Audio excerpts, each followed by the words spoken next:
All right, so there's no new numbers out of Alberta. They're not releasing numbers on weekends. I mean, they didn't do it last weekend either, so I think that's something they're going to keep doing.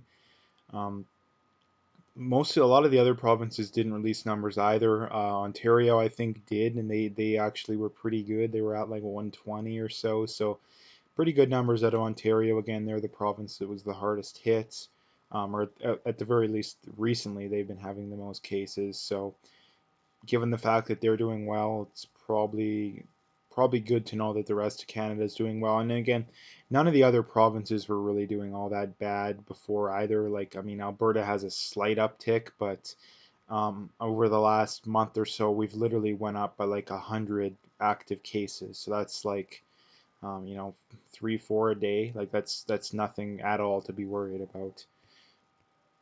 So basically, that's what I wanted to talk about as far as the numbers out of Canada. The States, again, has been the big talk of the town, basically, in that, I mean, their numbers have gone way up over the last couple weeks. I mean, 2 days ago, they had up over 70,000, which is insane. Yesterday, they're just over 60. Again, they've only had 3 days over 60, and then yesterday they had, or 2 days ago, they had over 70. So again, the numbers have been very high. But as I predicted, and as it's been, I mean, it's not hard to predict. The death numbers are still pretty good. I mean, the death numbers on the 70,000 day were even below the 2 days before. Yesterday was even lower yet. So again, there's no trend, there's no clear uptick in deaths, which is again what that people need to be worried about. It's not increase in cases, and I think it's pretty clear. I mean, I've been saying it for weeks now, but the increase in cases is pretty much exclusively due to an increase in testing and or asymptomatic cases being discovered. So that is that. Um, this is a tweet that Jason Kenney put out a little while ago, and I wanted to talk about it because it's very important and for many reasons. But he says an estimated 100 million people have been murdered by communist regimes. He links to a Harvard study. Hundreds of thousands of refugees from communism fled to freedom in Canada. It's appalling to see their experience mocked at this site of collective memory. Now, um, a memorial was vandalized in Ottawa, it looks like. And I mean, that's bad in and of itself. But the worst thing is if you read through his comments. Um, and I'm not going to read through the whole thing but it would take forever. And I mean, you look at the first comment, love to cite absolutely BS figures about deaths under communism. Um, Again, another person talking about, oh, capitalism killing people. And then another person came, oh, my mom came from Hungary. I'm like, sorry, Hungary. Again, it's just at the very least incredibly tone deaf, and at the worst it's denying something that's worse than the Holocaust. Like literally, I mean, you read through the comments and the top comments are people that are pretty much doing the equivalent of denying the Holocaust. And again, like, where are we at? And again, this is what I've been talking about whenever I bring up the fact that public schools do such a brutal job and colleges do such a brutal job educating people, especially about history. This is what I'm talking about. Like, this is exactly what I'm talking about. And it's insane that, again, imagine the outrage that if someone not even denies the Holocaust, but even downplays it to any degree, they are vilified, and rightfully so. Um, Absolutely insanely vilified. But again, communism killed way more people, like way more people, and you have people that still think that, oh, it's perfectly fine. Like, again, this is why I'm somewhat pessimistic about society going forward, is that the fact that so many people believe this garbage is exactly why we're headed down a dark path. And I mean, like I said, the simple solution is I mean, it always is and always will be, is secession. Like, let Alberta, Saskatchewan, and any other provinces that want to leave, and any of the other provinces, they can stay in Canada. If they want to have their socialist or commie utopia, let them.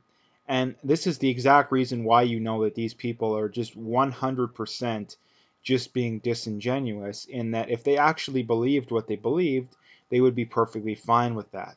like perfectly fine with that, because the vast majority of the opposition to what you want politically would no longer be there if Alberta and Saskatchewan left Canada. And it's exactly why you know that these idiot lefties, they're just being disingenuous, and they don't actually believe what they believe. I mean, they believe it, but they know in the back of their heads that the only way that the system they want can work is to pillage the resources of the people that actually produce. That's the only way socialism can work. And they know that if Alberta and Saskatchewan left, well, that's a very large percentage, especially per capita, of people who disproportionately produce more than they take out. So that's one of the many reasons. And again, it's also one of the many reasons in that, again, they have the worldview of, oh, if someone on the right wants something, we must be against it, no matter what it is. And the main thing I wanted to point out here too is it's just absolute pure insanity. And the worst problem when it comes to this is that a lot more people are going to have to suffer until communism has a reputation that is as bad or worse than fascism and that the Nazis have. It's again, it's a simple reality too, that the fact that so many people still think that it's a good political system. Again, millions more people will have to die in the name of communism until these people um, wake up to reality, basically. So and the other thing to point out too is that their argument is always, well, how many people were killed under capitalism? And again, that's a terrible argument for the simple reason that um, they intentionally misinterpret what capitalism is. Again, for many reasons. For starters, they think that, oh, anything that isn't socialism, or and a better way of putting it is, they think anything that isn't clearly and deliberately on the left is capitalism. Again, the one thing that, whenever people people get in debates with these leftists about capitalism, and they argue for a true free market, again, what they perceive to be, and what the left says or what they would argue in the debate, at least, capitalism. And the whole argument breaks down when the left eventually comes up with the argument of, oh, well, give me a country that's tried that. Again, so on one hand, when they're debating with people who want an actual free market, their argument is, oh, well, no one's ever even tried that. But on the other hand, it's, oh, well, hundreds of millions of people have died in the name of free market capitalism. Again, they're so stupid, it's not even funny. It's not even funny how stupid these people are. And no one ever, that's one thing where you cannot make the opposite argument. Okay, no one on the right says, oh, when these socialists, um, no one says, "Oh, that's never been tried before." The reality is that the left is the communists, not the left, but more the communists or the socialist excuse is, "Oh, that wasn't real communism, or that wasn't real socialism." But the reality is that everybody who tried that was trying to implement what they believe to be real socialism and real communism. So again, that's the distinct difference. And the other distinct difference between that is that the free market and capitalism, by definition, doesn't have the use of force involved. So again, if you that's why left say, okay, well, the British Empire imposed capitalism on um, X country, but that's like saying that you imposed, consensual, with someone. That's not, it's not consensual if you impose it on them, right? It's the same thing. So that's what the left does to try to win these arguments, is that they just create a straw man, they debunk the straw man, and they think that somehow they've won. The reality is that, yeah, some people have been killed uh, from capitalism, but the reality is that hardly any compared. We're literally talking about peanuts. We're talking about the difference. We're probably it's probably like thousands to one. When you look at the ratio. So that's the first thing I wanted to bring up here. Again, this is from Terry Crews. Again, famous actor. Not he does not doesn't act as much anymore, but he was very famous in the 2000s. Um, and he says, if I am truly your equal, I can discuss my concerns with you, but if I'm not, all my concerns are perceived as threats. And again, this is a very good point he points out, in that we're supposed to be equal under the law. You know, all races and sexes of people. You know, we're equal under the law. And the problem is that the Black Lives Matter argument isn't that. For the simple reason that he points out here is that if we're equal, then discussing concerns shouldn't be perceived as threats, especially when the concerns are beyond legitimate. Like again, the leaders of Black Lives Matter are communists. Like they're tearing down statues of people who are not racist. They're tearing down. I mean, they tore down like a moose statue or something I seen somewhere. Like again, this has nothing to do with racism. This is clearly major. I mean, the only um, the only correlation between all the statues they pulled down was that they were all white men, aside from the elk or the moose one that they tore down. But they're all white men, and I think they're pretty much all European white men. And again, well, what's the whole hubbub with that? It's not anti-racism. It's more anti the fact that the white men are the only race and sex of people who overwhelmingly aren't on the left. Again, which is why they hate white men more than they hate racism. Clearly, by pulling down statues of people who are white and were clearly anti-racist who fought against racism, you're saying by default that you hate people who disagree with you politically more than you hate racism. And like I say, the goal with all of these leftist movements, whether it's the environmentalists, whether it's the quote unquote anti-racist, I would say the anti-racist racist, because their solutions to racism is always different forms of racism.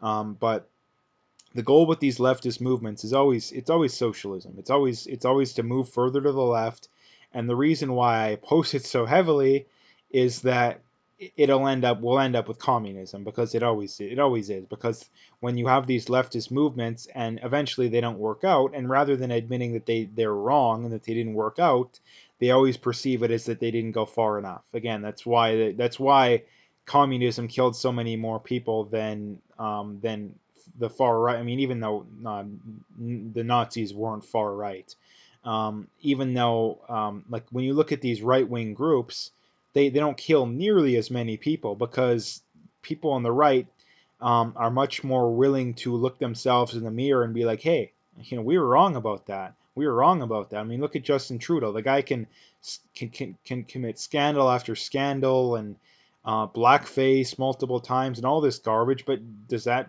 sway people's support from him? Well, hardly, like marginally. But again, if Andrew Scheer wore blackface multiple times, the conservatives would have been third or fourth. Like they wouldn't even be the official opposition right now. Um, if Trump wore blackface, it would be the end of him. He would lose for sure. But again, Justin Trudeau does it, and he loses like very, very small amount of support. And I don't even think blackface had a whole heck of a lot to do with it. I think that there was a lot of people that were going to vote against him regardless. But again, I think blackface maybe affected like 1-2% of votes, like if that. But again, the getting back to this whole thing here too is that you know if someone has a disingenuous movement or not. I mean, one of the ways, not the only way, is if they allow legitimate criticism. If they don't allow legitimate criticism, then you know beyond a shadow of a doubt that they are not a legitimate movement. Again, for the simple reason that if they were a legitimate movement, they would love to have legitimate criticism, because the whole goal of the movement should be to improve society as a whole. But when you don't allow legitimate criticism, then you're clearly being disingenuous, like clearly. So a very good point by Terry Crews here. Again, so Edmonton City Council approves police reform. Motion includes 11 million budget cut over 2 years. So I don't know if that's 11 per year or over the 2 years. It looks like it's per the 2 years. So 5.5 million. That's not a whole lot. I mean, I don't know what the Edmonton police budget is. What as a percentage, what that is. Maybe it'll say it in the article here. Um,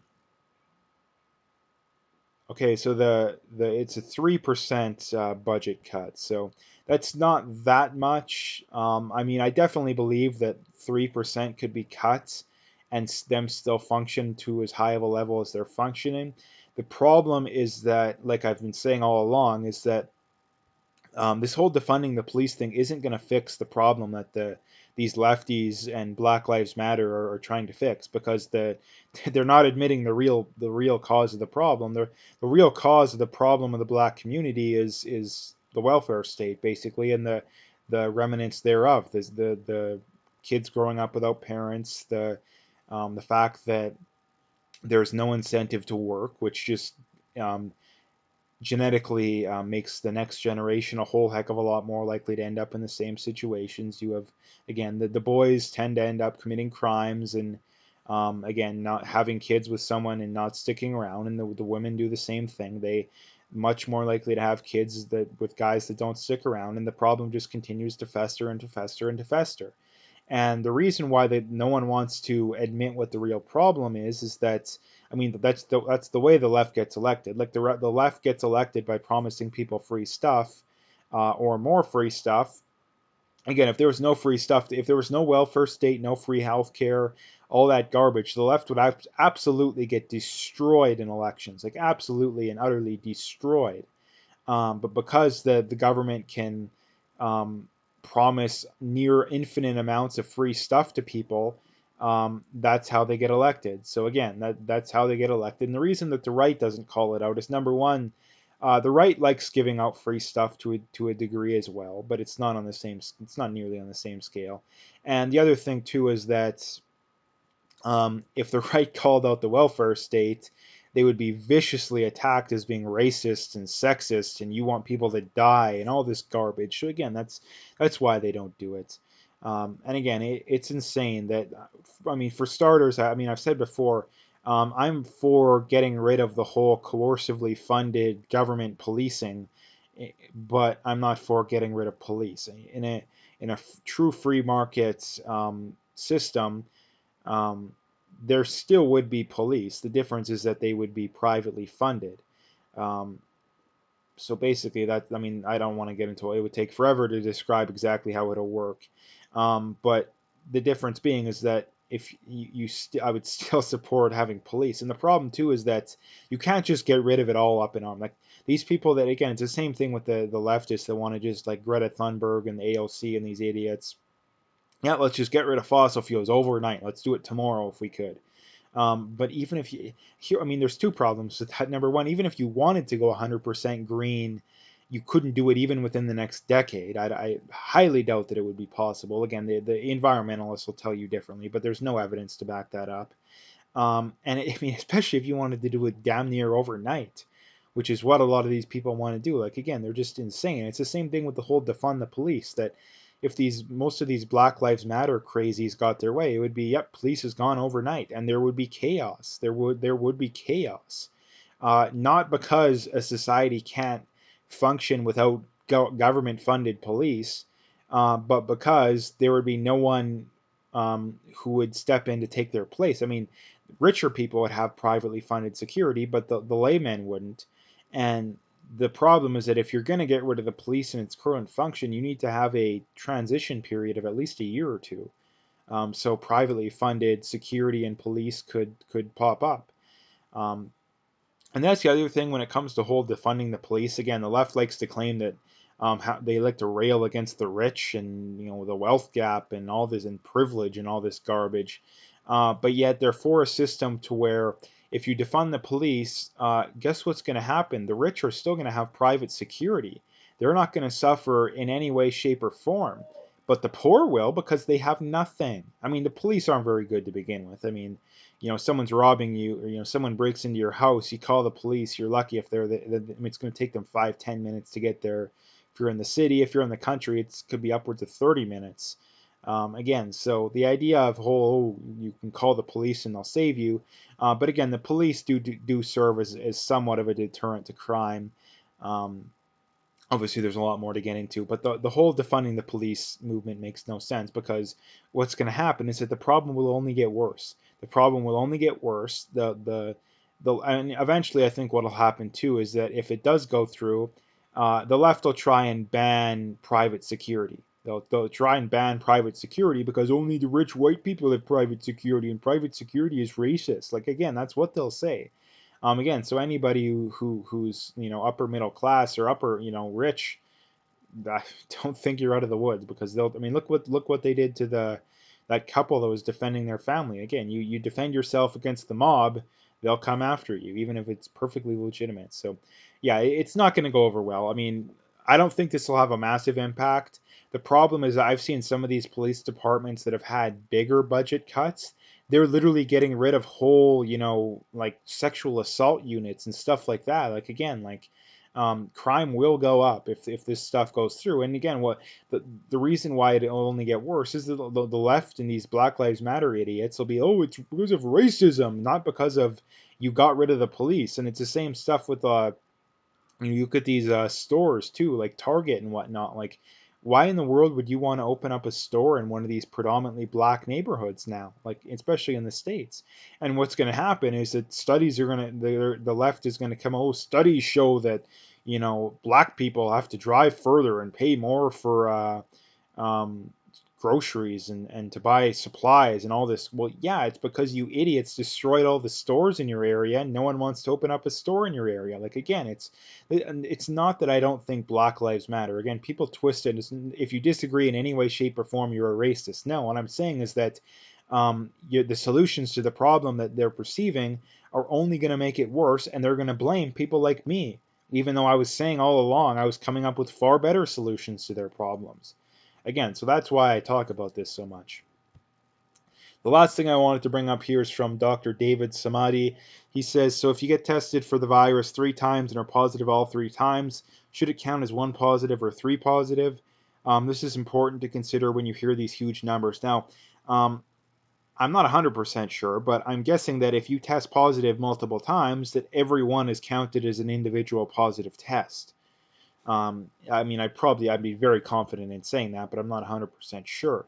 So again, that's another thing to keep in mind here too, is that there's got to be people that have been tested multiple times and been positive multiple times. So when you hear about these new numbers, I mean, you have to take it with a grain of salt, and not to mention too, we know the numbers are inflated to a degree. I mean, the death numbers especially. Um, but again, if the numbers, the the better way of putting it again, the fact that stuff like this, and this isn't necessarily manipulating the numbers, that the government should just be more honest with us about it. But again, the death thing is definitely um, manipulating the numbers. But anyway, that's what I wanted to talk about today. If you like the video, make sure to hit that like and subscribe. Check out my PayPal and email. I got linked in the description. Again, if you like the video, make sure to hit that like and subscribe if you haven't already. And last few things, check me out on BitChute, Parlay, and Twitter. All those links are in the description, so you can find them all there.